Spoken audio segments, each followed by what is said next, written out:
ராமராமா புதன்கிழமை 4ஆம் தேதி மார்ச் மாதம் விஸ்வாவசு வருஷம் மாசி மாதம் 20ஆம் தேதி பிரதம திதி மாலை 5:13 வரை, பின்பு த்விதீய திதி பூர்வ பல்குனி நட்சத்திரம் காலை 7:56 வரை, பின்பு உத்தர நட்சத்திரம் திருதி யோகா கௌலவ கரணம். ராகு காலம் மதியம் 12 மணி முதல் 1:30 மணி வரை, யமகண்டம் காலை 7:30 மணி முதல் 9 மணி வரை.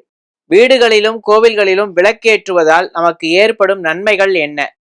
விளக்கேற்றுவது அப்படிங்கிறது நமது பாரத கலாச்சாரம்.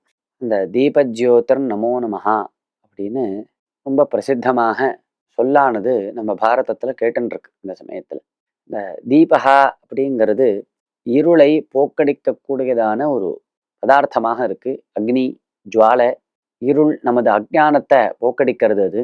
மற்றும் பிரகாசத்தை கொடுக்கறது. அஜ்ஞானத்தை எப்படி போக்கடிக்க முடியும்? பிரகாசத்தை கொடுப்பதன் மூலமாக தான் அஜ்ஞானத்தை போக்கடிக்க முடியும், இருளை போக்கடிக்க முடியும். இருளை போக்கடிக்கிறதுக்கு வேற வழியே கிடையாது.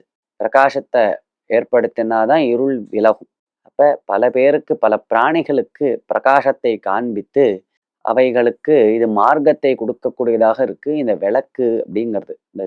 அதனுடைய அந்த ஜுவாலை ஒளி இருக்கே, அது அது கோவில்கள்ல ஏத்துறதுனாலையும், நமது இல்லங்களில் சுவாமி ரூம்ல மற்றும் வெளிப்புறம் துளசி செடி பக்கத்துல இப்படியெல்லாம் விளக்கேத்துறதுனால பெரிய புண்ணியம் நம்மளுக்கு வருது அப்படின்னு சாஸ்திரம் சொல்றது. இதுக்கு ஆகாஷ தீபகான்னு பேரு.